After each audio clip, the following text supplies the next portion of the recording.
we'll be discussing the operational and legislative frameworks that were used during the pandemic in the respective countries, and if they were sufficient to clarify the roles and responsibilities of the law enforcement agents in the national preparedness and response plan, policy, and law and guidelines and SOPs, etc. We hope to continue our discussions from the previous morning session on coordination, legitimacy, training, and motivation of our police officers in the sessions as well. The speakers for this session are from the morning session. Only a new addition is Mr. Abdul Waheed Ahmad, who's from Afghanistan. He's the Senior Strategic Program Advisor to the Office of National Security Council in Kabul, Afghanistan. And prior to this, he was Director of Social and Political Threat Assessment with the National Security Council, and has worked extensively with the Directorate of Local Governance and Ministry of Interior. Mr. Ahmed has received his MPA from the State University of New York.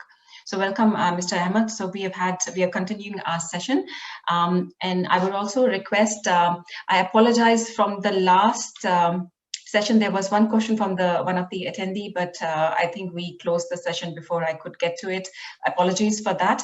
But after all the presentations are finished, we will again have a 30-minute for Q&A from our participants. So please, we encourage you to put either to put your questions and comments in the Q&A button or section at the bottom of your screen. With that, I will give floor to Waheed Ahmad. Pleased to have your presentation. Thank you, Sana. I appreciate this opportunity. Good afternoon to everyone from Kabul.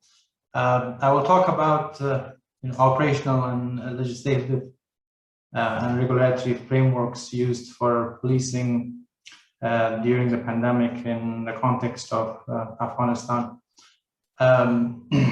So first, I will talk about the existing policies, guidelines, and disaster management frameworks that our police used to prepare and enforce during this time. Then I will move to the challenges our law enforcement agencies have faced in both pre-pandemic and throughout the course of the pandemic and the experiences they had. Finally, I will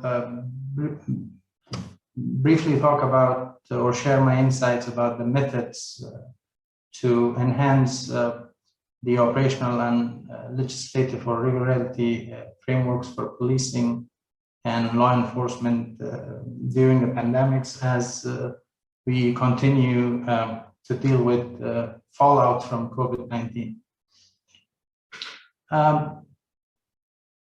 Afghanistan Constitution and the police law outline the duties and responsibilities of the police that are law enforcement activities, including their duties and activities in times of crisis, where they are given certain power to implement measures and prepare for ways to manage the society, as well as to provide services and to enforce the law. In particular, the police law, which was adopted in 2009, lists almost 25 duties and responsibilities for the police. And to just name a few, there are some conventional police activities like crime prevention, maintaining public order, and helping other government organizations in times of crisis, such as the Ministry of Health and National Disaster Management Authority, to implement measures to limit the damage and help them implement the regulations that they, in terms of, for example, with COVID, in terms of masking or enforcing the quarantine or lockdown. They undertake the same duties throughout the country. At the center, they work with, they are supervised by the Ministry of Interior, but at the subnational level, they work under the direct supervision of provincial governors and district governors, the rules and regulations are quite the same at the subnational level as well as at the national level. The Ministry of Interior, as I mentioned before, is the overseeing agency of the police. And in addition to the police law, they have developed policies for border management, crisis management, and law enforcement that are relevant to, that are relevant to pandemic management. These policies provide clear and step-by-step planning and operational instruction for the police to undertake during these times. For example, the crisis management policy was adopted 6 years ago by the Ministry of Interior. It provides instruction to the police to prepare and enforce in times of crisis, particularly crisis caused by natural forces. I see there is a gap or nothing.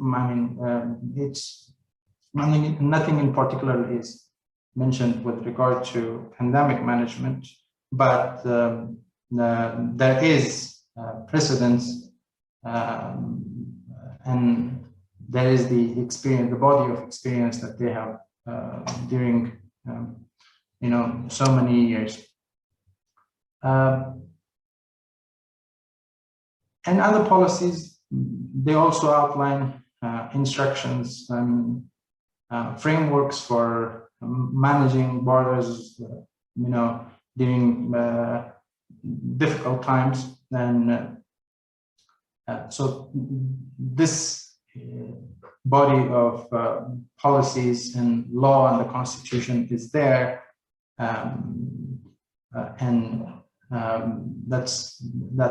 that helps provide at least some clarity for the police. With the outbreak of COVID in early 2020, at the policy level, a cross-sector national committee was formed under the supervision of the second vice president to limit the spread of the virus. The president delegated unprecedented authority to the Ministry of Health and provincial governors. He and the vice presidents would meet with governors virtually, and governors were invited to cabinet meetings to make sure that there is communication between all levels of government, and there is the president available for giving instructions and helping them in whatever they need. The committee and the whole of government resorted to early lockdowns of major cities and closing of borders from February to May, and that's believed to be effective in slow diffusion of COVID-19. The lockdown and closing border was, of course, managed by the police. And as a result, the initial data that we have in comparison to other countries, it shows that Afghanistan has less deaths due to COVID-19, but because of underreporting of people dying at home, statistics might not be accurate. However, the Ministry of Health, using the Johns Hopkins methodology, conducted a survey that found over 10 million Afghans have contracted COVID-19. And they are as we are speaking, they're currently working on a survey that will provide more authoritative statistics and data on the status of COVID. So all of the aforementioned crisis management policies, the law and the constitution equips our police with the necessary guidance to develop operational plans to undertake quarantine, enforce lockdowns. But in the meantime, those actions are consistent with Afghan laws and human rights standards. But as we have all come to learn over the past year, it's hard to police and enforce rule of law during a pandemic because you have an invisible threat and then the operational and legislative frameworks are inadequate, or they are not clear enough or particular enough. And there, in the context of Afghanistan, there's an increasing level of violence, and then the challenge becomes quickly exacerbated at an unprecedented rate. So our law enforcement agencies had to pivot, our operational and legality approaches, and in such moments, legal and policy clarity and certainty is central for police response to the pandemic, and that's where we had, somewhat clarity, but there was still, issues, or there was still problems and vagueness. Though the crisis management policy, as I mentioned before, provided a regularity response framework, but in practice, not only were our police officers working to preserve order, enforce rule of law, and on top of that serve as military on the front lines, because they, as a country, we are we are dealing with an armed conflict, and as a natural byproduct of that, our police is militarized, and there's not enough training for them when it comes to law enforcement activities or pandemic management. They were also now tasked with enforcing lockdowns in major cities, border management, and closing the border with Iran, that was at that time a hotspot for the virus. And then in the meantime, control the food prices inside the country. I will give some examples of these challenges that our police faced. So one critical challenge was in Herat. It's our western province that borders Iran. It was hard to enforce the quarantine of the city because it's one of our major ports for imports and exports, and it's a very important city. It's a very popular destination for Afghans and other people. So the closing of the border with Iran and the enforcement of quarantine in the city was somewhat difficult for the police. And then throughout Afghanistan, in markets and major cities, food was being stored by some businesses and retails from the market so they could sell them later at a higher price. Police intervened to make sure such illegal activities did not happen. and food prices were in control. In Kabul, the police, at the same time that were busy with enforcing the lockdown, they were also responsible for delivering essential provisions to those without access to food. For example, they were responsible for distributing bread and food in all areas of Kabul. They helped different government institutions such as the municipality, the Ministry of Health, the Ministry of Agriculture in conducting their services, because when the civilian side of a government is providing services at that time, even they need security, police presence, because as I mentioned before, we have issues. We are at war with terrorist groups, and there is threat all the time in some areas and cities.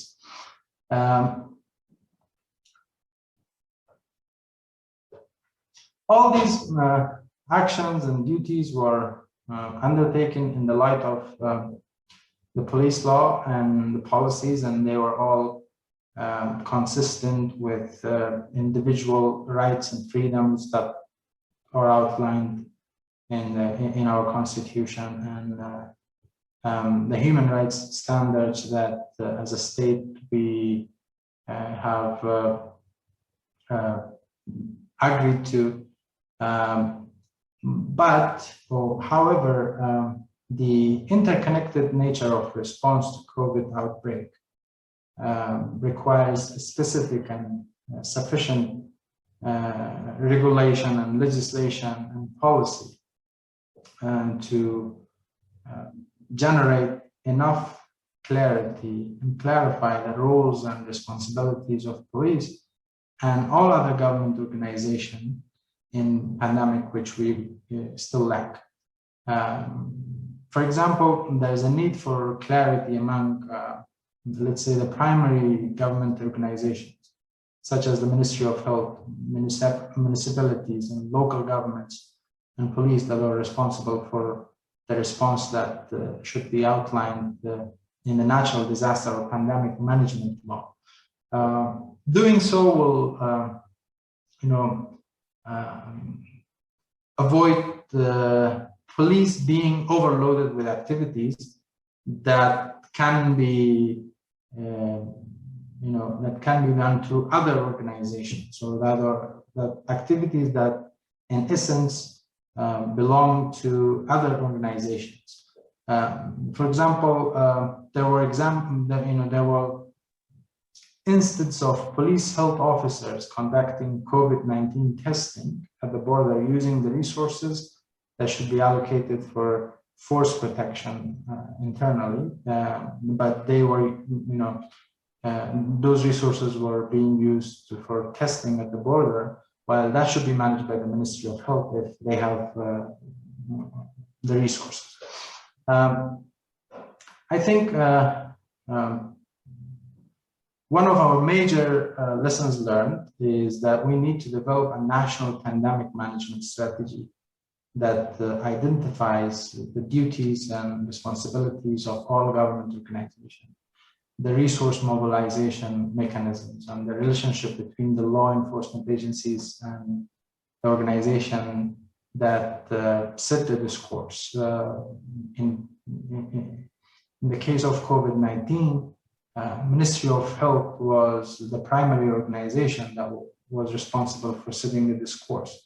So that relationship between the police and the Ministry of Health, and then other ministries and organizations that provide basic services, that should be defined, and there should be more clarity. The strategy should be developed. This strategy that I mentioned before should be developed by an interagency committee. So it benefits from a cross-sector perspective on means, ways, and resources to manage a pandemic. With regard to policing, there should be steps taken to improve the operational and regularity frameworks by adopting pandemic management and policy strategy, developing SOPs that are exactly for managing a pandemic in times of a pandemic. And these SOPs, policy, and regularity frameworks should provide clear enforcement.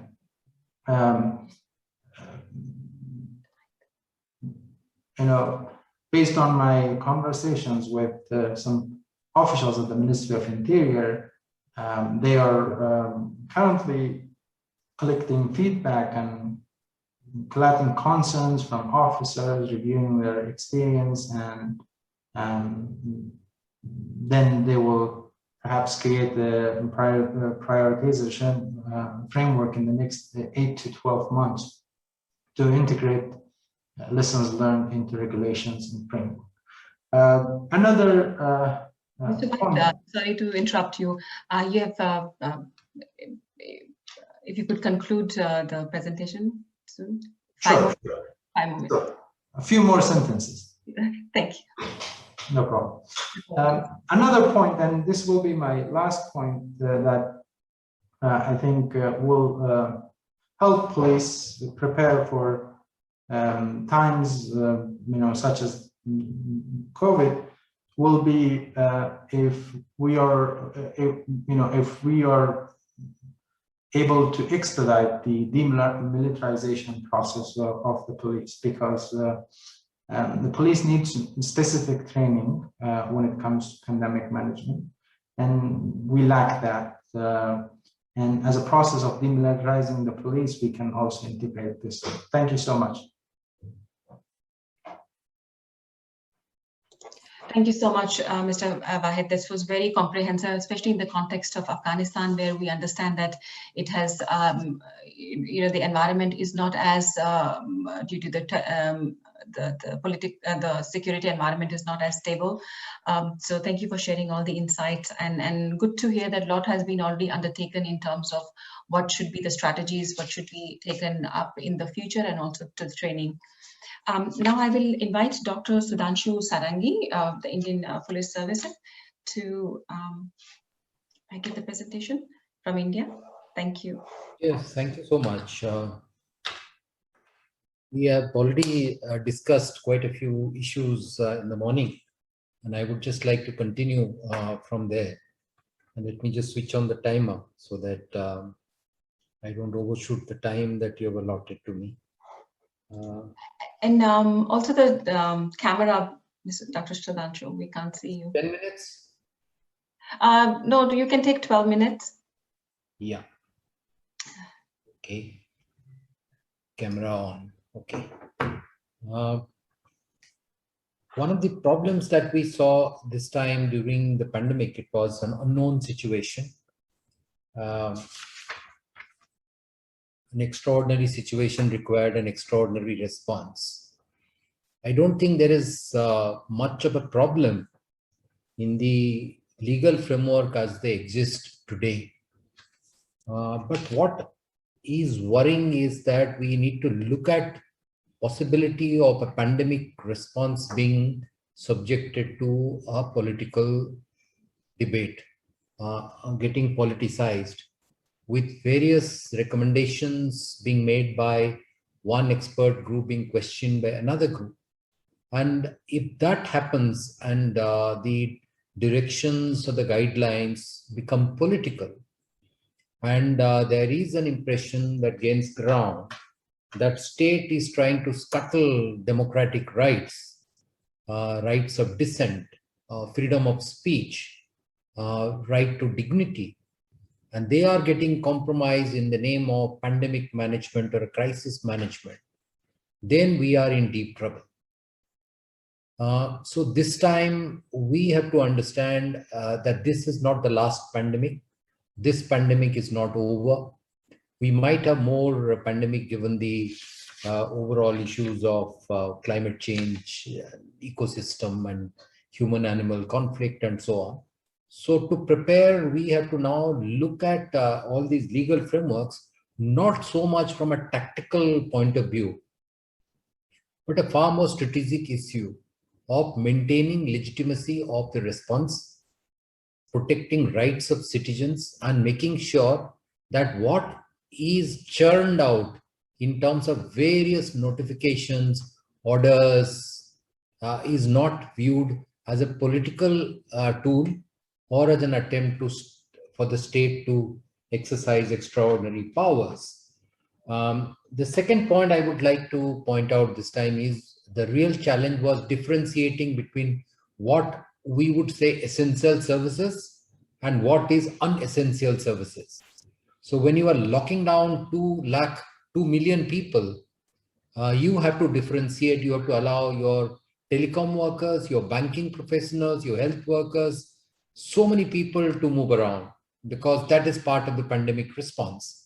In case of a riot or a violence, which we in the police are used to responding to, and the word curfew means an attempt to prevent violence. That's how we understand the word curfew. But here there was no violence. There is a threat to public life or public safety, but not because of violence, but because of an invisible enemy. So when you are imposing regulatory orders, in our case, it's an order under 144 of the Criminal Procedure Code, and as police commissioner, I had to issue those orders because that was within my legal powers. The problem, as I see, is that in case of a violence, you decide that if people violate the curfew order and they come out onto the street, you can take coercive measures, including a time shoot at them. But it is ridiculous that for saving a person from spreading infection or getting infected, you can't shoot at him or her. And you have to be compassionate, because in case of a violence, it lasts for 2 to 3 days. Here we are talking about months, locking people down for months. So this current regulatory framework has to now provide for this kind of situation where you build you give much more discretion to the police. What was happening on the ground is police officers were using those discretion, but not in accordance with law. Law did not provide them any discretion. They were supposed not to allow anyone. They were supposed to arrest people. They were supposed to do a certain ABC things. But in this kind of pandemic situation, you have to ensure that you do not act in a manner where the local community who you are trying to protect will turn against you.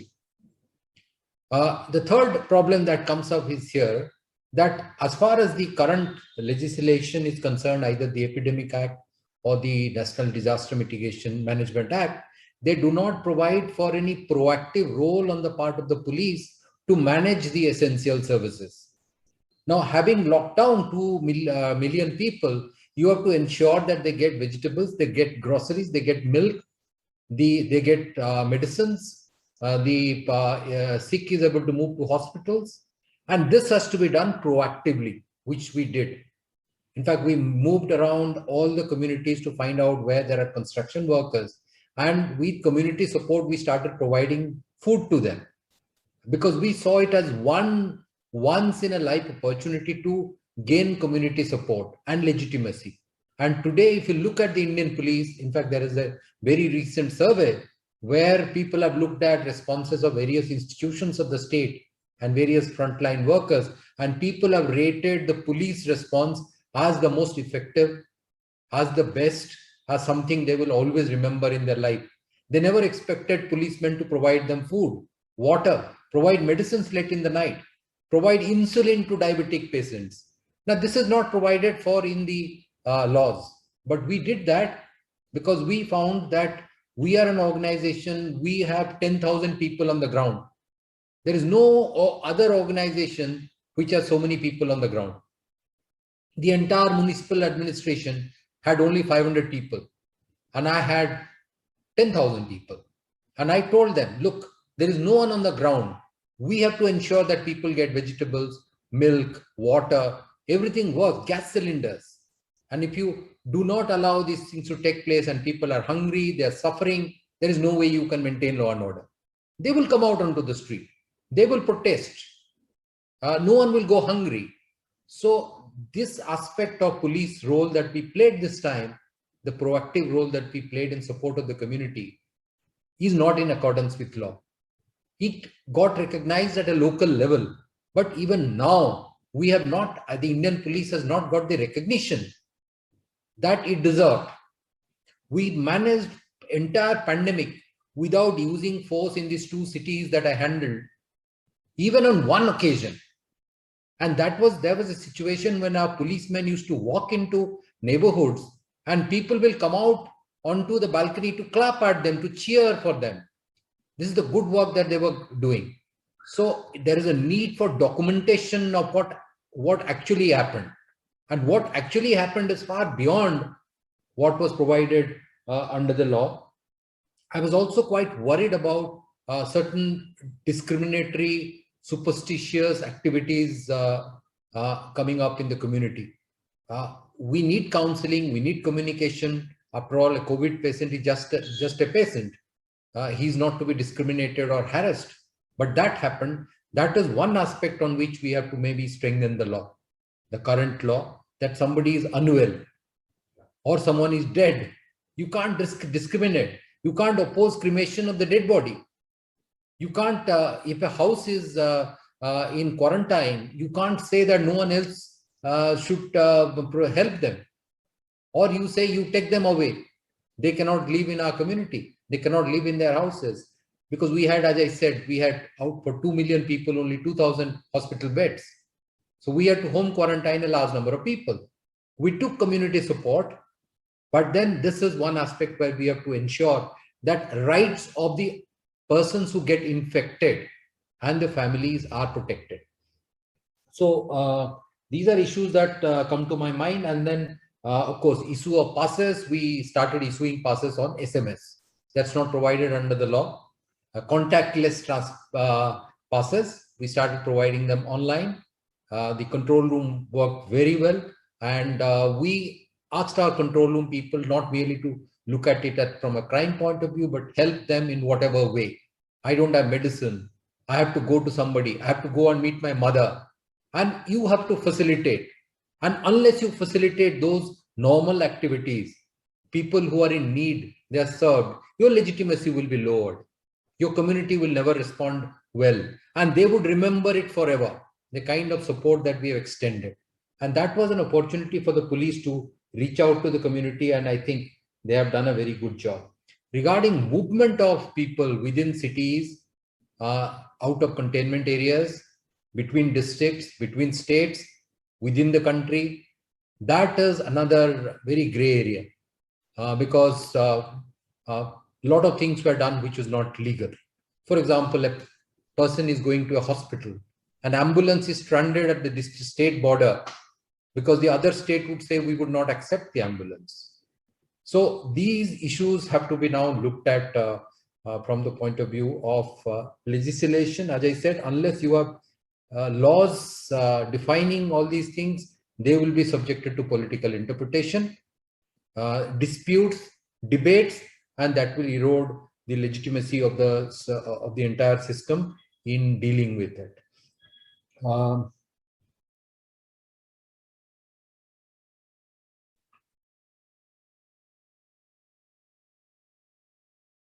I think that for the time being, that is what I would just end by one more point. I think once we started lifting the lockdown, there were new challenges. The COVID appropriate behavior was very difficult to enforce. There was fatigue, and that continues to be our current problem. So we got 1 year, but we have not been able to build the kind of community support that people would respond to laws on their own. And I really don't know what happens if there is another lockdown. We really don't have the stomach to now enforce another lockdown. People are really tired and sick. This time round, they may not listen to us. Last time they did. So that is another area we have to look at how the public communication, our public messaging has to go hand in hand with our legal systems, with regulatory framework, with what we are trying to do, how we are trying to protect the community. Unless they are willingly supporting, unless they willingly accept science, unless they are willingly restraining themselves in a democratic system, it will be very difficult for us to manage policing in the next pandemic. Thank you so much. I could hear the bell ring as well. So you are perfect on time. Thank you very much, Dr. Sarangi. And they were quite really intelligent, good points. And hopefully we'll carry this during our discussion. Mr. Jayanto Chaudhary, do you have to add something before we go to the next presenter?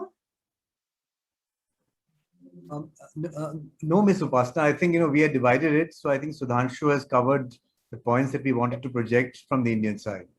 All right, thank you. So with that, we will go with the SP Sabin Pradhan from Nepal Police.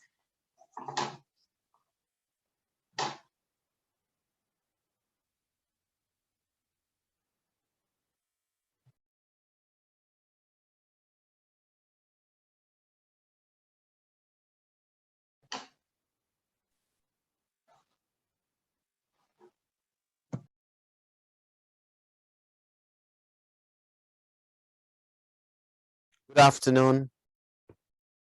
Hello. Good afternoon. Mic check. Yes, Okay. audio. Thank you. All right. It was nice hearing from the officer about the different aspects and how it was managed in India. So, in the context of Nepal, I've got a very brief presentation actually this time. So, let me talk about challenges for operational and regulatory clarity regarding health crisis preparedness and response. On this, the first part is the legal framework. So the main legal framework that was utilized during the response to pandemic was certainly the Constitution of Nepal 2015, and then we have Infectious Disease Control Act 1964, which was put in place. And then we also had the Disaster Risk Reduction and Management Act 2017. And then we also had Public Health Service Act 2018 and Local Administration Act 1971. So these were the primary, legal framework during the response to pandemic, and especially which one is the most important one here is the Infectious Disease Control Act 1964, according to which the lockdown was implemented in Nepal. So according to the Infectious Disease Control Act, it says the government can take actually measures in order to prevent the spread of the virus or any disease. So since this kind of pandemic or infectious disease had also taken place before, somehow the government had this act in place, and they were able to implement this act during this time to control the COVID-19 pandemic in Nepal.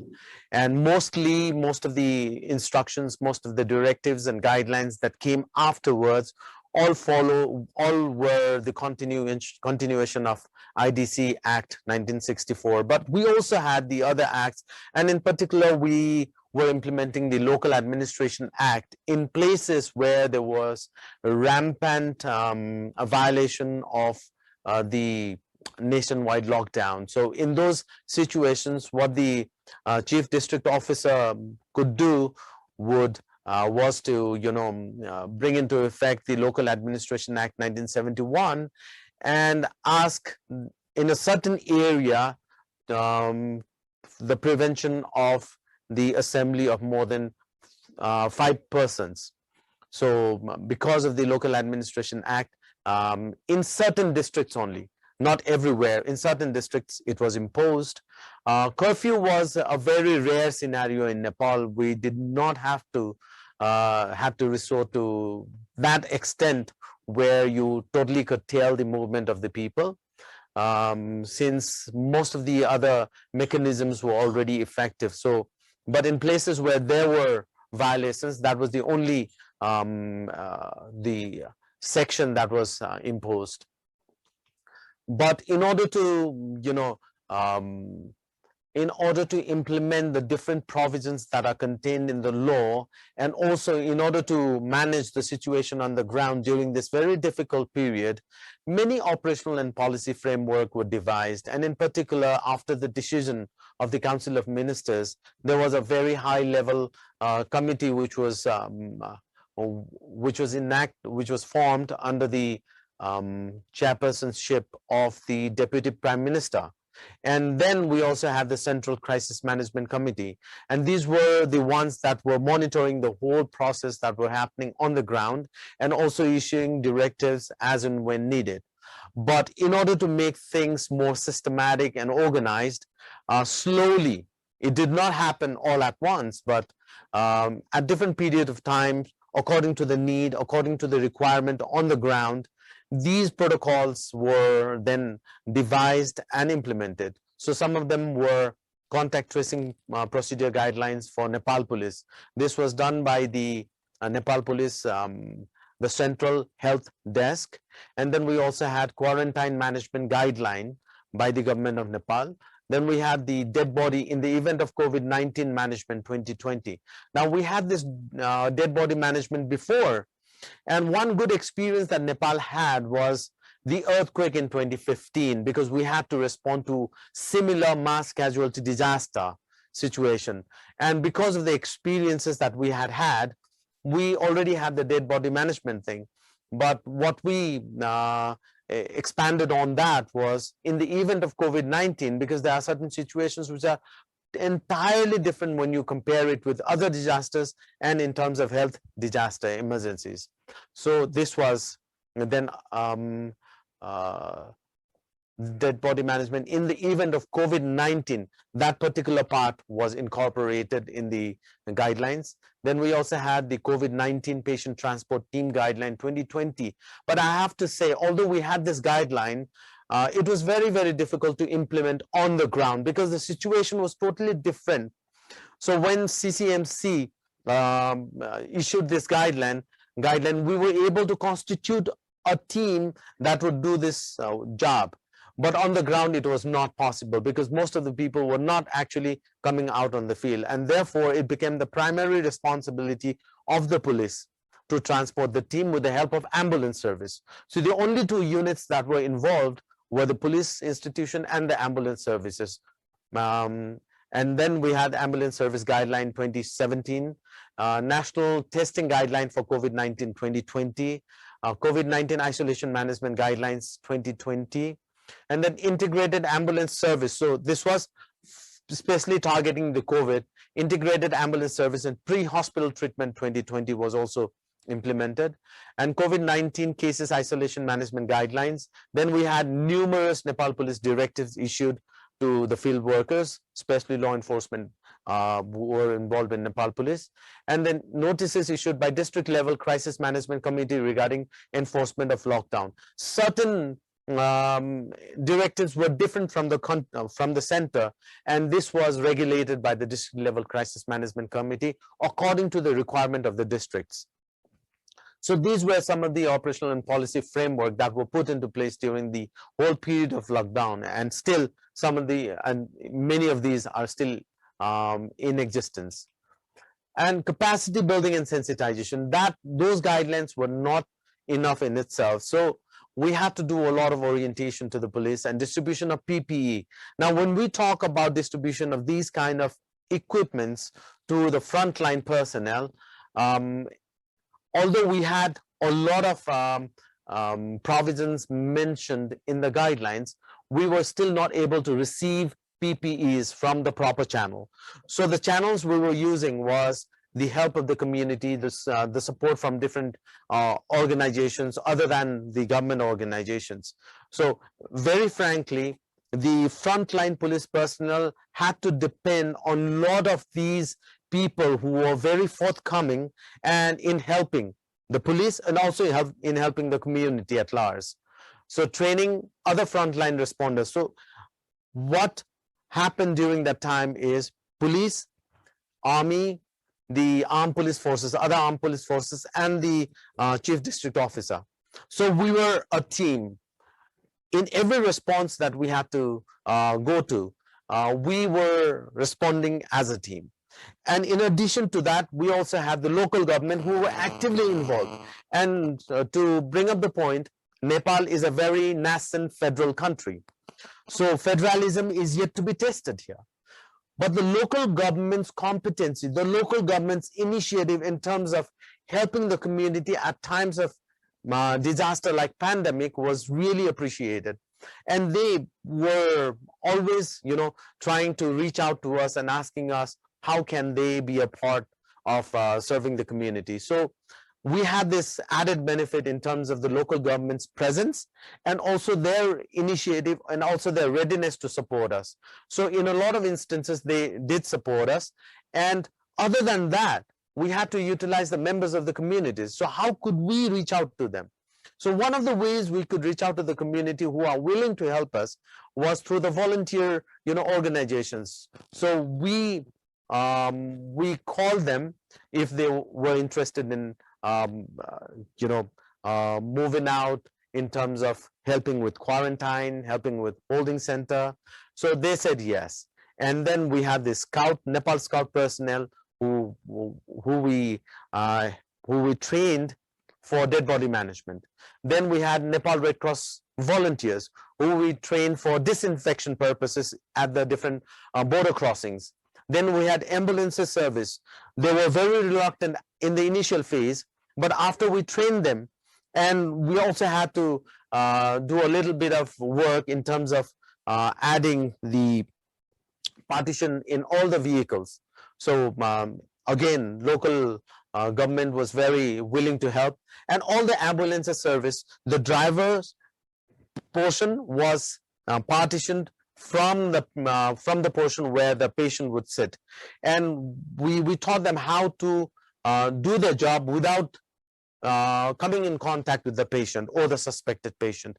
So the ambulance services then started to run very smoothly. Then we had local government representatives and of course other social volunteers who did not come under any banner but yet wanted to help during this pandemic. So we had this orientation program, we had this work getting together and working together programs and training them, which helped us a lot in terms of capacity building to respond to the situation that we were facing in terms of pandemic. Then we had the management of quarantine. Again, in the management of quarantine, it wasn't only police, army, and other security forces that were involved. It was the whole apparatus of the government that was involved. And our involvement in the establishment of quarantine was particularly in the process of expediting the whole process of establishing the quarantine, because without the presence of the security forces, without the number of the people that we could bring in to establish the quarantine, it would have been impossible for the government to evacuate the students from China in that short space of time. And then isolation, of course, we were the ones who were contacting with the hospitals because they did not have the link how to get connected with the government. And we as police and other security agencies together, we were the link with the government for the hospitals. And when I talk about the hospitals, it's not only the government hospitals we were talking to. We were also talking to the private hospitals if they were willing to help the government in terms of the provision of or in terms of providing the isolation facilities for in case the number of victims or the number of infections surged. And then holding center, of course, I have talked about it in my earlier presentation, so I'm not going to talk about it again here. Then coordination with relevant authorities and the families of evacuees and rescued persons to and from Bhaktapur. What we maintained is we maintained the log of everyone who had come and stayed in Bhaktapur in the past one month or so. So everyone who were in Bhaktapur were reporting to us.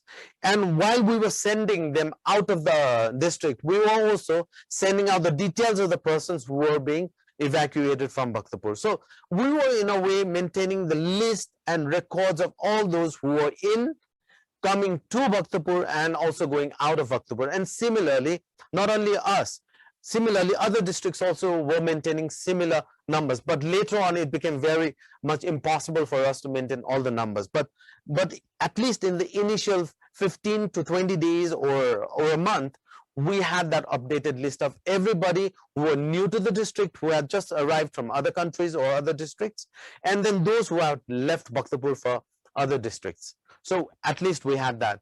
And coordination with the priests to ensure temples are closed. Now, the place that I'm referring to is a place of worship.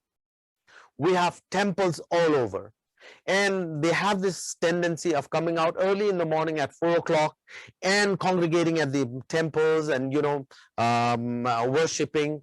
So we not only coordinated with the priests to, you know, close the temples only to do the primary or the main puja, but also we coordinated with the local authorities and issue a notice telling all the people that, okay, during the period of lockdown, the local residents are not supposed to, are discouraged to go to the temple for worship. So that was on a regular basis. But what happened is there are certain festivals that attract hundreds and thousands of people. And during the lockdown, we were able to make a decision. We were able to sit down together and decide that these kind of festivities are not going to take place during the lockdown period. And even to tell you, this year also, there's a festival called Biska Jatra. Only 2 days ago, the district administration office, in a meeting of the crisis management committee at the district level, have decided not to organize the puja or not to organize the festival even this time. So what we've been doing is we have been encouraging the local population to, you know, pay homage or worship at home, but coming to the temples and worshipping the statues are not the appropriate time during the lockdown. So that is how we have been able to convince. And for this part, the local government has played an instrumental role in helping the security personnel observe the observe the lockdown and at least contain people from assembling at different locations. Otherwise, it's going to be very sensitive. So major achievement I would like to highlight are initially people mostly complied with stay at home and social distancing. So it wasn't a lot of challenge in the initial phase. We believed it's going to be a lot, but the way compliance occurred, the way we witnessed was amazing. It was unprecedented. But later on, let's say about a week later, there were people who would come out and see how the lockdown is being implemented. So that was slowly people started coming out, but still, by and large, we were able to implement the lockdown throughout the nation. Cooperated with when cases were identified and contact tracing was effective. Now, in order to do the contact tracing, we were cooperating with EDCD, that is the Epidemiology and Disease Control Department. They were the one who was primarily entrusted with the responsibility, and it was police who was coordinating, and we were also being helped by other security agencies. And I would really like to thank the security agencies for coming together. And community enclosure in the event of detection was strictly adhered. So if we detected any case in any community, then community would willingly request the police to come and seal their locality. So this was one different kind of experience that we witnessed. And the local government were willing to send the food materials and supplies so that the community that was sealed would have adequate supply for the period of time they were sealed, let's say for 14 days. And responding to crime scene on proper PPE. So throughout lockdown, whenever police responded to crime scenes, we ensured that police had proper PPE on before they responded to crime scenes. And first case of COVID-19 death in the neighboring district was managed by a combined team of Nepal Police, Nepali Army, and community volunteers. So this was a great example. And because of this example, we did not have so much a problem in terms of the transportation, conveyance of dead body, although there were few examples where there were confrontations, but most of the time, this was a very good example for the rest of the districts to follow. But the challenges that we faced was clarity in orders and directives. So on paper, my third point says paper versus practice. So on paper, everything looked very beautiful, but in practice, the same directives were not, I won't say entirely, but some part of the directives would not be implementable. And we had to do a lot of makeshift, provisions in order to apply those directives on the ground. And as the lockdown was relaxed, more planning was not in, proper planning was not in place. So there wasn't any exit strategy. What next? So people just wanted lockdown to be over, and there was no proper strategy in place as to tell the public, okay, now next week, this is what is going to happen. And on this day, this is what is going to happen. So there was unpredictability as to what is happening. Everything was behind the closed door. Even for us as a security personnel, we did not know what was happening. And then directives versus execution, I have talked about it. Resource mobilization. Everyone knows what is needed on the ground, but the government wasn't able to supply the needed materials to the frontline security personnel, to the frontline medical personnel, to the frontline sanitation and hygiene personnel. So the requirements were known, but they were not fulfilled. And now this is very important, the link between central, province, district, and municipality. Central was mostly dealing with the policies, and they did not know as to what was happening on the ground. The province did not have any role other than to allocate the budget. But the district was playing a major role, and municipality was playing major role. So the link was, we would at district level every month, excuse me, at district level every month we were assembling together with all the municipalities, so that we could have a similar approach to addressing the situation. But at the central level, we wished we could have more, whereas we did not have so much as we would have liked. But one thing, what I experienced was good is Kathmandu, Bhaktapur, and Lalitpur. These were the three districts in the capital, Kathmandu Valley. We were assembling and we had this uniformity in the directions that we were issuing for the public to abide by or to comply the lockdown measures, okay? Because of which we did not have any problem among the three districts, because we were cooperating, we were sharing experiences, and we were also helping each other in terms of doing our work. But still, in terms of the coordination at in the vertical administrative setup, we had a lot of problem, and with time that was eased, but still the problems were not ironed out. So this challenge remains. So if when we are to address such situation of such magnitude, then there has to be a proper coordination channel, proper mechanism where information flows and the actions are taken and the implementation is done on the ground, not just policy being implemented and those policies are not entirely applicable on the ground. So I think that challenge is still there, but we need to iron them out. Otherwise, a lot of legal framework is there. A lot of guidelines have been put in place. Now we have to get some good practices that we have done on the ground, and based on the good practices that we have done, we have to look at how can we make a practical guideline so that when similar situation occurs, we can roll out these guidelines and they will be executable on the ground. So this was the scenario in the country, and in this presentation what I have tried to do is I have not only confined my presentation with what was in Bhaktapur, but this was overall scenario in terms of the country. So this is my presentation for the second session concerning Nepal. Thank you very much. Thank you, SP Pradhan. This was very comprehensive presentation, and especially the we'll continue the discussion, but especially this dichotomy between direction and execution. So thank you for highlighting those issues. With that, I will now request ACP Ismail Naveen to take the floor from Maldives Police Service.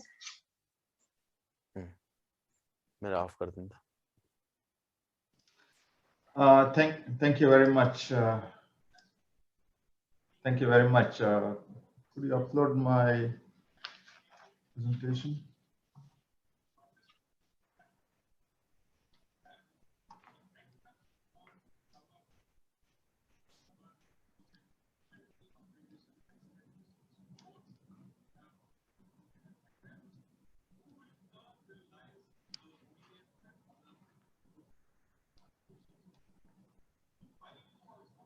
In the meantime, I just want to, highlight what, even though we are in different countries, different states, and different borders, I think we had being police, had to undergo a lot of challenges. Being from coordination at a local level to the national level, it was a challenge for all of us.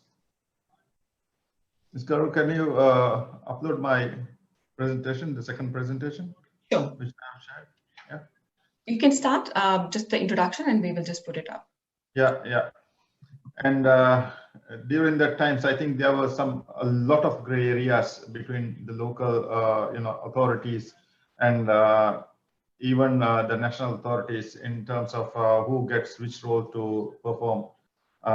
So it was a challenge. Everyone was expecting the police or the army to be taking over the whole of, the whole pandemic management on a gigantic,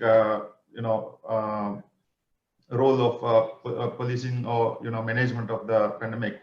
Even though it was the case, the Health Protection Agency was leading it with police, the army, and all other agencies. Even the NGOs were, involved in, making the management or helping the communities get what they wanted in during the pandemic. And we, even being a small country, we also saw a lot of homeless people from the capital city due to the pandemic. Some of them being evicted from their rented places, rented houses. Some of them moving from the capital to their islands. And there was an influx of people returning to the capital where they belong to, and people from the capital moving out of the capital to go to their own islands at a very fast pace during the first weeks of the pandemic hitting the capital city. I'm still unable to get the presentation on. Sure, just.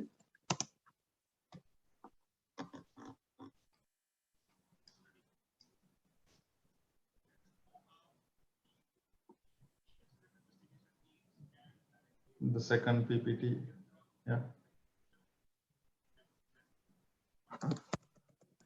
As other speakers has just mentioned about the PPEs. Well, in the early days, safety and precautionary measures, the police on the front line were not very aware of donning and doffing procedures and how to use it, or why should we use this. So things like that has to be sensitized by all sectors of the front line. So it was a challenge for us even. Medical personnel came and gave us from back-to-back classes on sensitization classes on how to use them, why use them, and when to use the PPE. So as earlier mentioned, we used the PPE to go to crime scene. Sometimes we had to carry dead bodies from from houses, and even had to move infected people who were sick from homes to quarantine centers. And there were few cases of people who refused to, go to quarantine centers, even though they were, are at a risky state in those senses.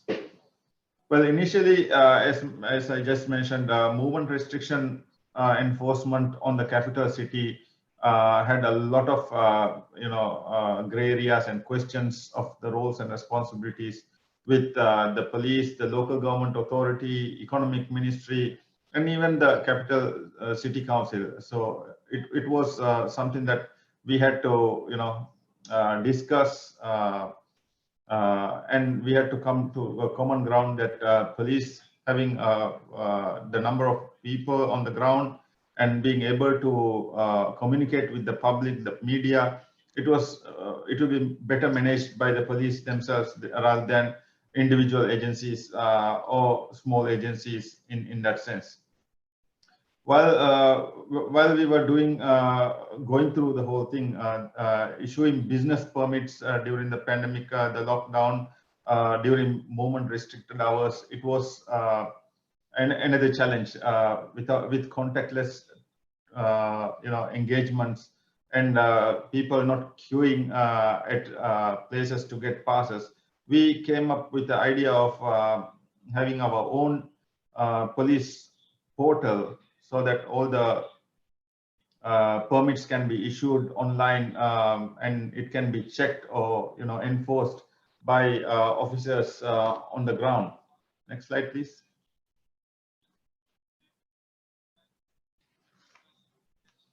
This, this is the tech-driven solutions that we came from the first day itself. We actually had 72 hours to develop and fine-tune it over the weeks. We fine-tuned it so we could serve the public in such a way that they don't have to come or queue or send emails to the police to get these movement permits. So this is the permit that the person will see. He can use it online on their mobile phones, which is an app that app link that they can use from on their own, and it will double check and it will issue the permit, which is here for businesses and people, for individuals even. It will be issued on the person's name, or the ID card will be down here, and it can be verified by police officers who are on the ground by this QR code, which could be scanned by officers' mobile phones on all mobile phones of the officers, which is on a safe platform. And it was grateful for the telecom agencies to give free internet, mobile internet to all our officers during this pandemic, so that this could be used in such a way without any hindrance. Next slide. Well, in this picture, you could see officers stopping during movement restricted times and checking their, authenticity of the issued cards. The online application can only be used for officers on duty at the time to scan permits during that time only.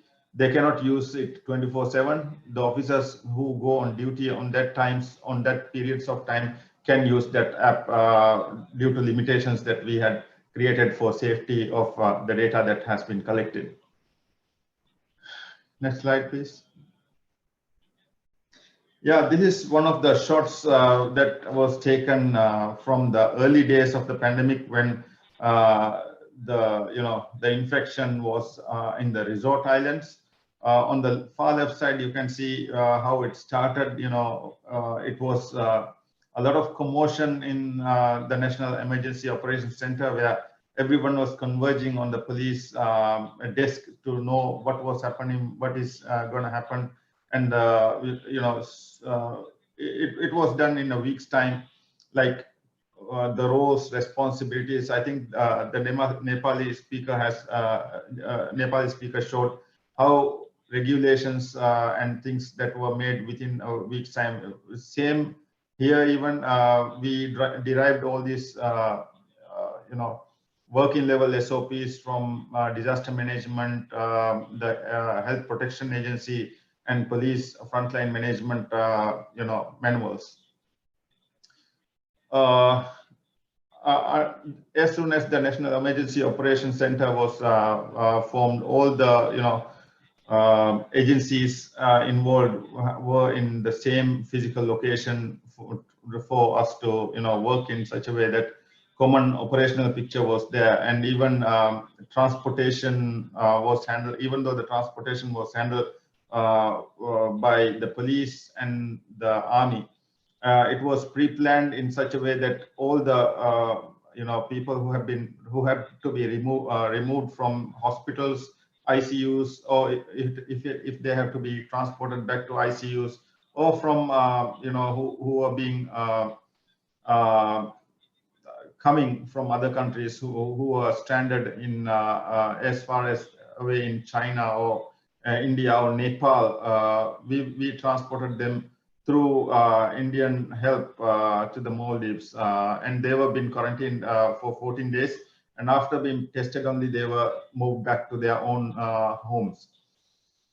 The ministerial level and meetings were held daily so that impromptu decisions were made in such a way that the operational level was not affected so that it will be dealt as soon as it it started to be a problem itself on the ground. So, and the president visited almost every other week to the National Emergency Operations Center to see what was going on and how prepared and how well the operations were going on with regard to the pandemic management. And on the first weeks, even now, the police, the health authorities, the presidential, presidential office spokesperson, and even the economic ministry go on live TV to discuss or ask questions from the media and the public on what is going to be happening in the next 24 hours and getting briefed on what was happening at national level and on an island level. Next slide, please. I think the formation of the NEOC on the March 3rd was something that began with daily meetings to strategize the operations on a daily basis. And some of the officers who worked on all platforms, be it from the sample takers, the contact tracers, even people who are moving people from houses to quarantine centers or from the quarantine centers to the ICU. They were very well versed within a few weeks, and they communicated very well and coordinated very well after the chaos subsided after 2 weeks.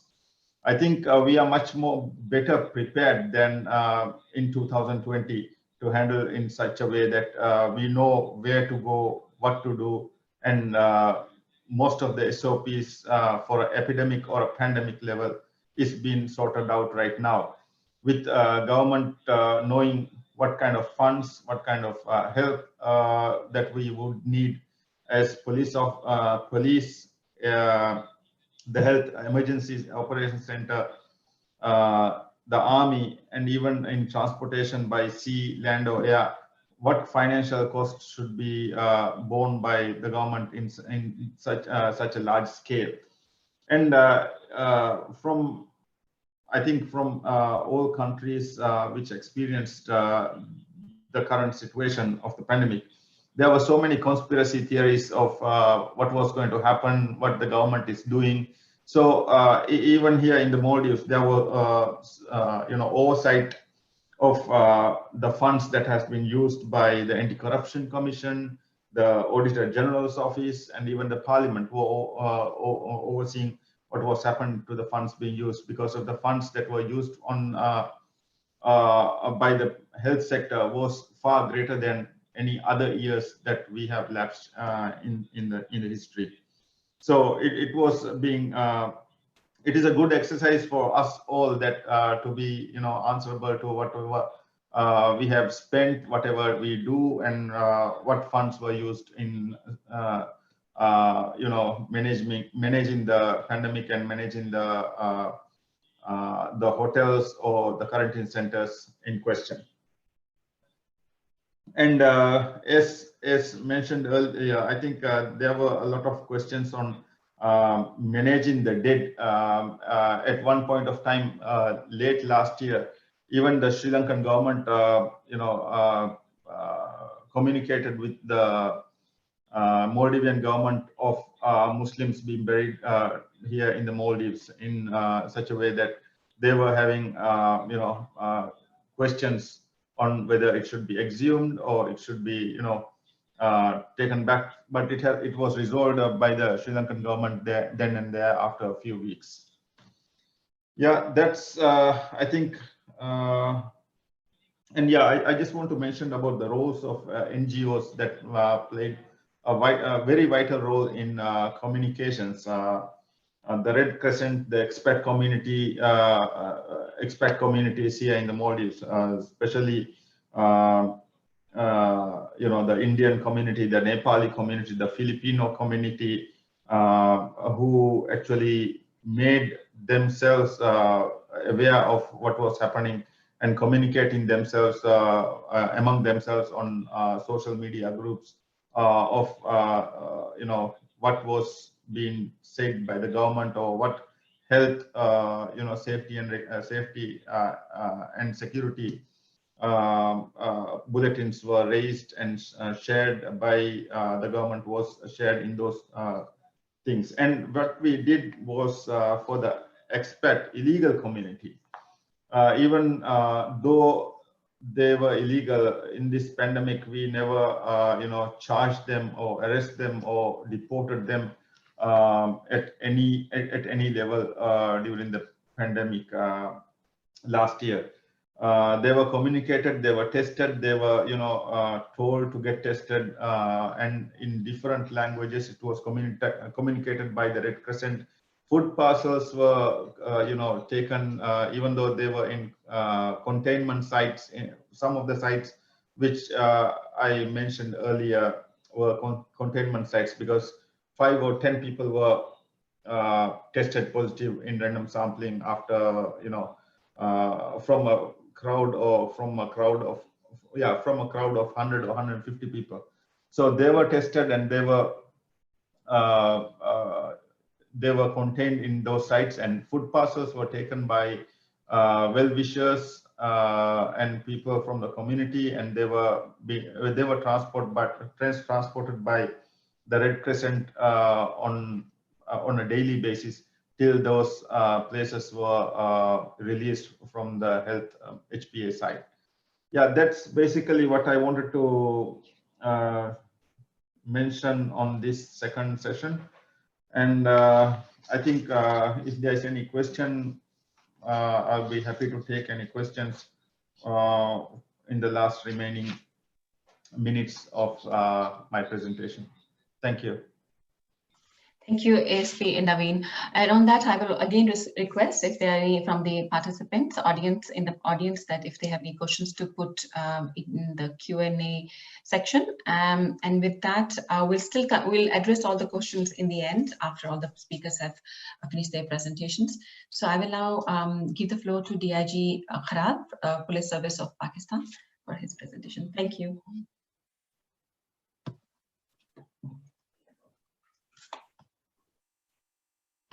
Hi, once again. After say a gap of like 2 hours, I'm speaking again. Excuse me. Earlier, I did mention that we were quite reliant on the West Pakistan Epidemic Disease Act 1958, because that was the only law starting with the legal framework in this country. I'd start this discussion and then go on to the challenges of clarity and operational challenges during operational strategies, as to how we implemented the lockdowns and so on and so forth. So now this act is pretty much irrelevant because it was an old act, and it doesn't really meet the requirements of present times, more to say this current pandemic. So we then had this unfortunate incident of 2005 earthquake, as many would recall, and which did trigger legislation on the fronts of national disaster management preparedness. Federal laws kicked in, and then provincial laws followed through provincial assemblies, and so on and so forth. Now, with this kind of legal regime, we go into pandemic 2020, and pandemic 2020 also ushered in several legislative acts on the part of the federal government and also on the part of the provincial governments. Similarly, there was this national action plan issued by and developed by the federal government in Islamabad, which covered almost all provisions and covered the role of all stakeholders, including civil armed forces, which we are part of, meaning thereby that the police are. On that note, I would also like to add that we do question and we do debate whether we should be part of these legislation or we should be part of the policy making. Now, all the laws that have been legislated in Pakistan do not exclusively mention us. And as I understand, being a law scholar or a law student, they don't have to exclusively mention us. They would give us broader guidelines, broader rules, and then it would be up to us through our government departments to interpret them and have them incorporated, different sections of laws, have them incorporated into different SOPs and directives. And when I say that, there were a number of them issued after we were confronted with this pandemic back in March. In this province alone, we had 110 or little over 110 SOPs issued, which clarified the role of the police and as to how we have to implement certain provisions of all those laws that I just mentioned, which were translated to us through these SOPs. In Pakistan, most of the police directives were issued by the Ministry of Interior. And here in Pakistan, the police are a provincial subject. Yes, of course, we have the federal government and the Ministry of Interior, but then through 18th Amendment, police are a provincial subject, and which means that regional police forces developed their own SOPs, directives, and applied them, implemented them, keeping in mind their local conditions and local requirements. At the same time, we then, of course, were finding this difficult, even though we did compare different approaches by different police organizations in the country. I would speak to my counterparts in the Punjab and in KP to see how they were responding to certain areas which challenged us.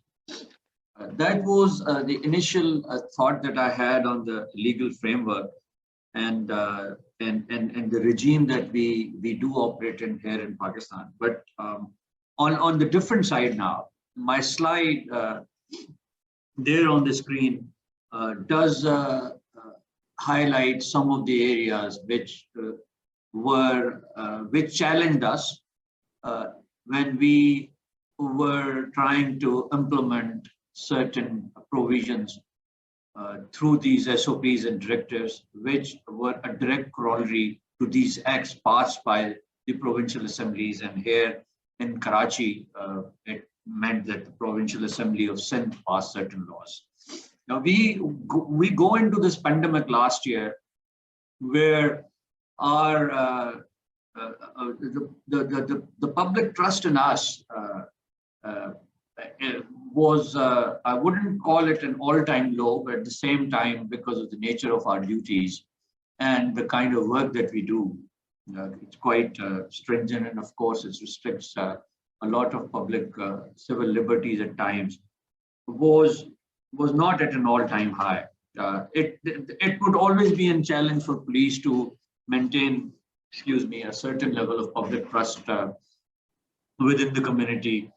So having said that, when you go into that kind of pandemic challenge, with that kind of trust level, it's trust deficit, I would say, it would always be very, very challenging for police to be enforcing lockdowns in this case. We are also challenged with state versus federal lockdown rules. There's certain, and I'm not trying to be dismissive of any of the regional governments here or any or trying to adopt a defeatist approach by saying that we couldn't do certain things and we were,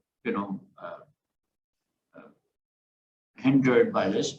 But naturally, in such federations, Central would have their own policy and strategy to look at things, and provinces may, and in this case also would go a slightly different way.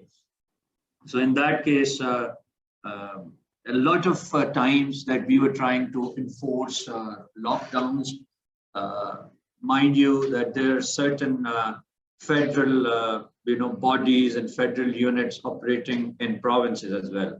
So they would seek recourse to the policy and the rules or the directions of the federal government, while we were trying to implement them here in the provinces. And since most of some of these federal units were residents of the provinces, like here in the case of Karachi for that matter, we would make sure, or we would try to bring them under our enforcement regime. So that was a challenge. I hope I'm trying to make myself clear. We were also challenged materially with materials and resource constraints because they were always a challenge when we were having to do a different sort of duty away from our normal routines. At times, our directives were vague and confused, even though SOPs and documentation was quite laid out, but interpretation also was quite a challenge as to how we would interpret certain provisions of the standing operating procedures differently. Some would, have their own interpretation, and others would follow a different directions. On that note, I must also say that the approach of the government in our case at times was not really ideal, in the sense that when it came to policy making and our inclusiveness as to in policy making, we were not really consulted very frequently. So we were made to believe, and of course that is our classical role, that we were executioners, implementers, and we were only asked to execute what we were ordered to do.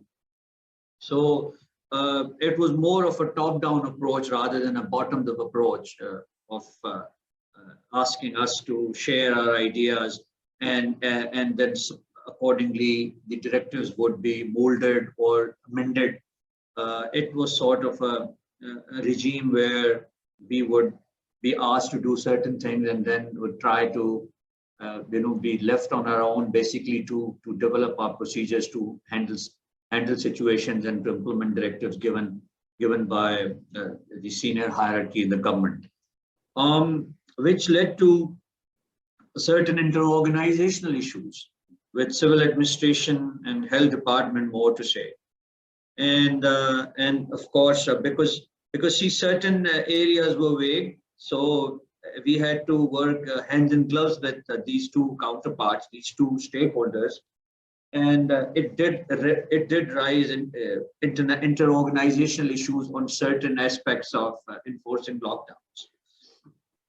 On the internal front, we also had intra-organizational issues as well, where we had confusions handing down orders to the junior command, and junior command too hesitant to look up to us or to ask us as to how we would implement certain orders. And then also we had intra-organizational issues, and I've listed down police community relations there, that we had for the first 3 or 4 months an adversarial relationship with the community because of the very nature of the task given to us at that particular time of the pandemic, which was at the very start, as I said. In certain cases, lack of support from the governments led the police to rely on private sector.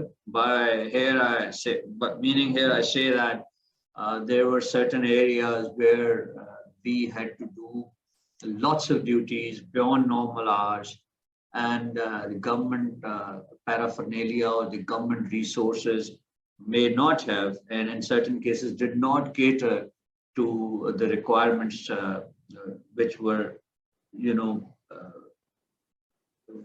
we were posed by us to the government for them to meet. So in that case, there was a lot of community support in certain ways. See, this is a topic, or this is an area where all these points that I've listed can go either way. They can go to our advantage, but at the same time, they can go to our disadvantage. But there were some bright spots in there. And of course, when we go on to those sessions tomorrow or the day after, we'll have best practices discussed and see how we have how we emerged out of this crisis in a better way. But then because we are discussing challenges, so these are certain areas where we were quite handicapped. I mentioned earlier that police was excluded from official policy making. We were never meant to be a part of the policy making in a classical sense. We've been there, but then at the same time, decision making, as he said, and much depends upon the kind of autonomy your organization enjoys in a particular jurisdiction. There are colleagues here from other jurisdictions, and from their presentations and their discussions, I get an idea that they may have or may not have the kind of independence that they ideally desire. So here we work in a different dynamics in Pakistan, and we definitely do not enjoy the kind of autonomy that other jurisdictions may have who are part of this forum today. We also had our officers facing a lot of risk on a different note now of contracting this pandemic because of operational duty dynamics. So these were certain operational challenges, and at the same time, certain challenges arising out of the legal framework. I remember when we were asked to enforce lockdowns, and when we were discouraged from carrying out a lot of arrests, and then arrests would lead to detentions. We had strong arguments and in certain meetings at the provincial headquarters levels, where we actually requested again and again for us to be given powers to fine people as penalties, rather than getting cases registered and putting those people through the regular criminal justice system by going for their police custody remand and then subsequently their detentions, and then of course sentencing. But the fine provision to be given to us was not actually entertained in a way where we could do that, because we always felt that if we had those powers, we could, of course, implement the lockdown provisions better. But then there are certain other arguments attached to it as to whether we were given those powers, whether we were to be given those powers or not, and how effective would have we performed had we been given certain powers, fines, and etc., to deal with that particular situation.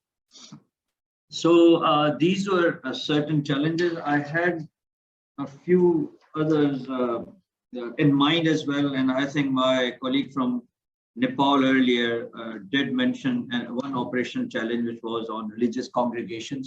So Pakistan was no different, enforcing lockdowns on certain events of Muharram, for that matter, or a regular weekly Friday prayers was difficult. Judiciary and prisons, of course, had their own limitations. So we actually were discouraged to arrest a lot of people, then bring them to courts, or then subsequently put them into prisons, or send them to prisons. So those are the kind of mixed challenges at the level of policy making from the legislative point of view, and then operational from an operational point of view, from having to implement the standing operating procedures issued by our department from that point of view. I would just end here, and I hope I've explained a few areas that did challenge us on all these fronts in our jurisdiction here. Thank you.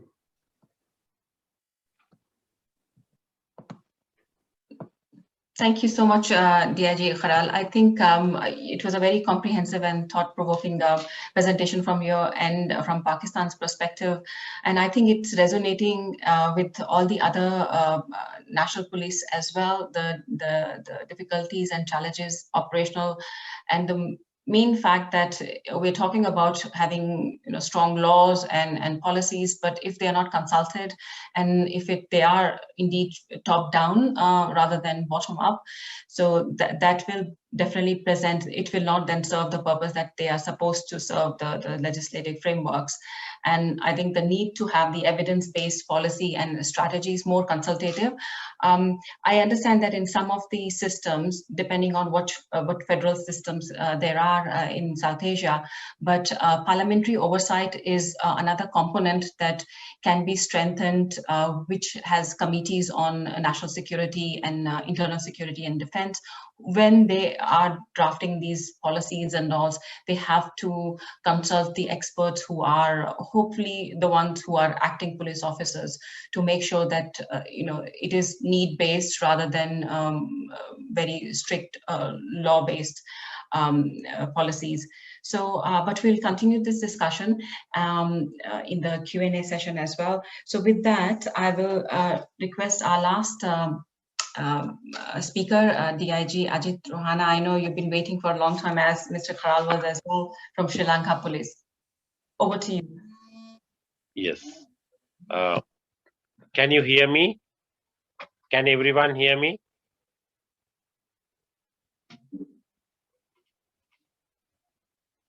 Yes, we hear you loud and clear. Okay, thank you. So as I discussed at my first presentation, so I would like to elaborate the laws and procedures that we adopted in respect of COVID-19.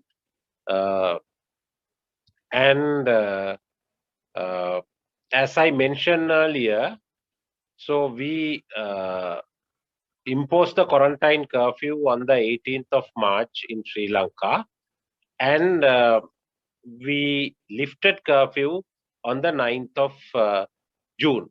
So during this period, we had very few cases. We had only 11 deaths in comparison to our population, 22 million. It was very less. And apart from that, we got only 600 COVID positive cases. And the country was open, and thereafter the normal day-to-day activities were conducted by the general public. So we opened the country on the 9th of June 2020. Then again, on the 4th of October 2020, the second wave started.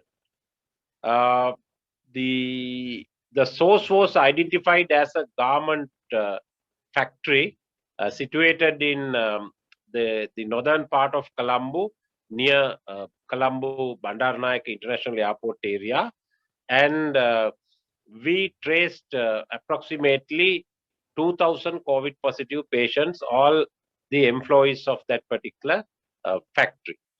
Then thereafter, we have a very big fish market in the vicinity of Colombo area, and then we found thousands of COVID positive patients. Then it was spread across the country, and plenty of clusters were created. So at that time, this first COVID positive in respect of the second wave, we traced on the 4th of October. Then we thought that the existing legislative enactments of the regulation were not supportive in order to control the pandemic. Therefore, we suggested to enact a new legislation. Actually, in terms of the provisions of the Quarantine and Prevention of Diseases Ordinance, introduced by the British rulers in 1897, the minister in charge of the health could make regulation, and it should be gazetted in the Gazette. So therefore, we promulgated the new regulation, and it came into the force on the 15th of October 2020. So according to that particular Gazette notification, subject to the approval of the Parliament, we inserted all the required health customs, traditions, laws, regulations into that Gazette notification. For instance, so we didn't have a law in our country to restrict or to restrict movements of general public, apart from the regulation that was made by the British rulers in 1925. But it was an implied regulation, but this is express regulation. We embodied everything into that particular Gazette notification. And apart from that, if a person does not wear a face mask, we didn't have a law to charge him or admonish him or reprimand him or punish him. Then we inserted that concept. And the social distancing concept was not a part of our law, but we incorporated all the concept into that particular Gazette notification. And the British rulers had introduced a piece of legislation called Penal Code in 1883. So there is a section in the Penal Code, section 264 of the Penal Code deals with the pandemic diseases or the quarantine rules and regulations. If any quarantine rule or regulation violated by a person, according to that section, it is an offense, and the police could arrest that person without a warrant. But that discretion was there, but we did not arrest the person, but we admonished them. And thereafter, some persons, if they are continuously breaking the law, they were dealt in respect of the provisions of the Gazette notification and Penal Code, and they were charged in court. But when we are conducting all these operations, anti-pandemic operations, the police officers were facing with lots of challenges. So the challenge number one is the police officers, they had been positive with COVID-19. Approximately 3,000 police officers in Sri Lankan Police Service, they got COVID within a period of 2 months' time. So they had been given all the equipments, sanitary equipments, apart from that, mask, then the dressers, but they got the COVID. So finally, we realized that So the officers who had been deployed on roads, so they are not the sources of COVID-19, but the officers who are at police stations dealing with the day-to-day activities, the public businesses. So they are the sources of COVID-19 because the people come to police station for various purposes and they issue some licenses, and apart from that, they collect papers, they touch papers. So what our Inspector General of Police, the head of the police organization, did was he sent a circular that the police officers, they should not use or exchange papers, books, or other items. So every time they need to work in the electronic environment, I mean cyberspace, by using electronic equipment. So therefore, after 2 weeks time or 1 month time, we were able to control the situation, and the police officers did not get COVID-19, and they were not positive with COVID-19. So the matter had been compromised slightly. And in addition to that, the second challenge we were facing was the government took a decision to conduct more and more PCR test and rapid antigen test. But in some localities, the local general public, they made resistance. And in a remote area, public health inspectors went to the scene, and thereafter they were trying to carry a COVID positive patient to a quarantine center. At that time, that particular patient has spat on the face of the public health inspector, and apart from that, he had been assaulted by that particular person. So thereafter, we thought that if the health officers or the police officers who are going to protect the people are being harassed by the people, so we need to take a stern action. So therefore, we made some arrest also, and that particular person was charged in the court under the rules and regulation, quarantine rules and regulation. And then thereafter, having proceeded the case, he was found guilty of the charges, and the court imposed a punishment. Then after that particular case, the general public, so we deployed thousands of police officers in order to help the health authorities. But after that particular judgment, so the people automatically, they had been adhered with quarantine rules and regulations, and we were able to conduct all the operations successfully because they accepted our instructions and our demand. So therefore, after that judgment, it was a landmark judgment given by the magistrate.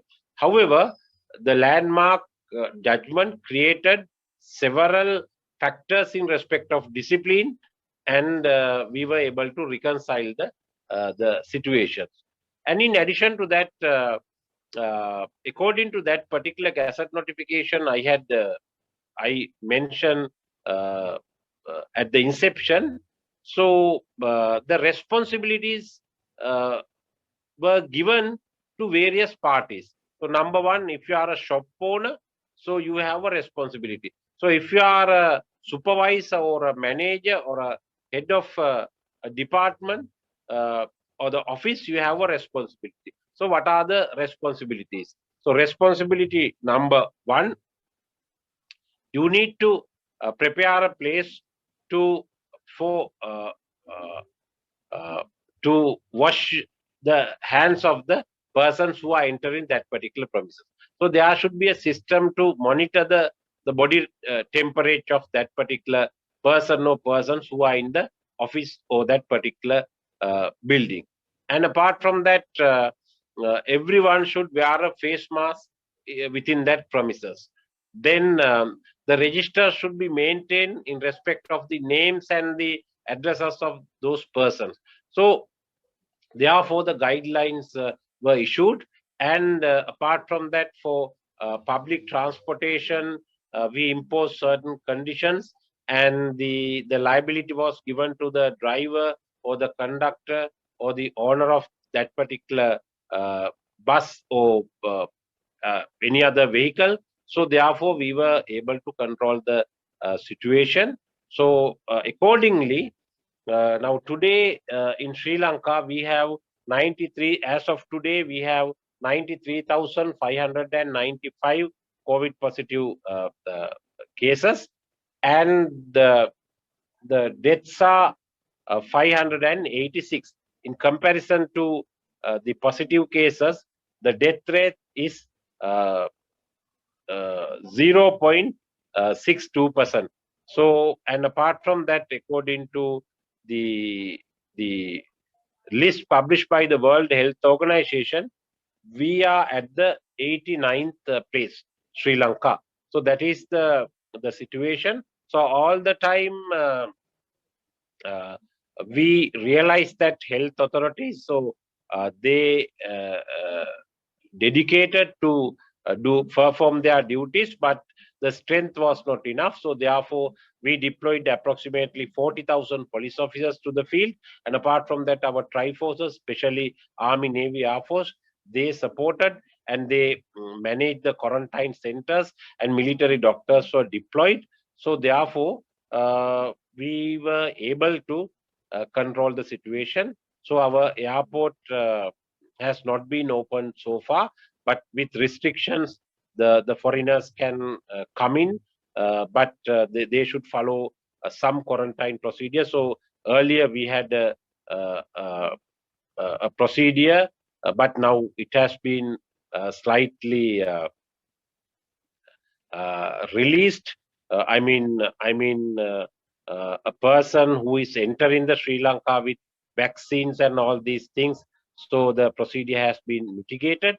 So therefore, now the country is running smoothly, but with COVID guidelines and regulations. Now we don't have big challenges as law enforcement officers, because the general public, they have adhered with quarantine rules and regulation. That that judgment created this situation in the country, and apart from that, all the stakeholders, we work together, the health authorities, police, armed forces, and other government institutions. So therefore, we believe that we have been able to control the situation, not fully, but remarkable. I think I have elaborated the Sri Lankan situation, the laws, regulations, and the challenges faced by the law enforcement authorities and government institutions. So thank you very much, ladies and gentlemen, for giving this opportunity to me. Thank you. Thank you, DIG Ajith, for your presentation. So with that, we have finished all the presentations, and I thank you all the speakers for their open discussion and engagement today. It has been quite a learning experience for all of us here. So now we have 20 minutes for Q&A.